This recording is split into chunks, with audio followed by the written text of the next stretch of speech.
ঐতিহাসিক মুজিবনগর দিবস উপলক্ষে মেহেরপুরে নানা আনুষ্ঠানিকতার খবর জানাতে যুক্ত হচ্ছেন সহকর্মী কামরুজ্জামান সেলিম। সেলিম, সকাল থেকে দিবসটি ঘিরে কি আনুষ্ঠানিকতা দেখছেন, বিস্তারিত জানাবেন। সকালে 6টায় কিন্তু প্রথম প্রহরে কিন্তু জাতীয় পতাকা উত্তোলনের মধ্য দিয়ে কিন্তু দিবস শুভ সূচনা করা হয়। এই মুহূর্তে কিন্তু সকাল 9টা পার হয়ে গেছে। এই মুহূর্তে কিন্তু কেন্দ্রীয় নেতৃবৃন্দ তারা কিন্তু আসতে শুরু করেছে। কিছুক্ষণের মধ্যেই যে স্মৃতিসৌধ রয়েছে সেই স্মৃতিসৌধে কিন্তু তারা ফুল দিয়ে শ্রদ্ধা নিবেদন করবেন।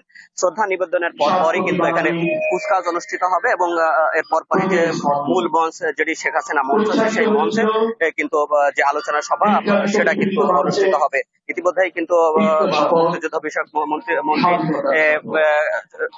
অনুষ্ঠান স্থলে চলে এসেছে এবং জনপ্রশাসন প্রতিনিধি ফরহাদ হোসেন এবং ফারহাউদ্দিন নাসিব কেন্দ্রীয় নেতৃবৃন্দ যাদের আসার কথা কিন্তু ইতিমধ্যেই অনুষ্ঠান স্থলে এসেছে এবং কিছুক্ষণের মধ্যেই কিন্তু তারা ফুল দিয়ে শ্রদ্ধা নিবেদন করবে। এরপরে সকাল 10টায় কিন্তু গীতিনাট্য রয়েছে।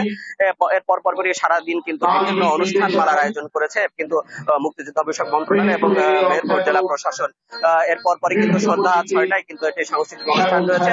এই মুহূর্তে কিন্তু কেন্দ্রীয় নেতৃত্ব যারা রয়েছে তারা যে মূল যে স্মৃতিসৌধ রয়েছে সেই স্মৃতিসৌধে ফুল দেওয়ার জন্য তারা অপেক্ষমান রয়েছে এবং কিছুক্ষণ মধ্যেই কিন্তু তারা ফুল দেবে, দিয়ে কিন্তু মূল যে অনুষ্ঠানের যে আনুষ্ঠানিকতা সেটা শুরু হবে। তো সুনন্দা, আমার কাছে এই ছিল এখান থেকে এই সর্বশেষ তথ্য। পরবর্তীতে কোনো তথ্য থাকলে আপনার মাধ্যমে দর্শকদের জানিয়ে দেওয়ার চেষ্টা করব। সুনন্দা। সেলিম, ধন্যবাদ আপনাকে।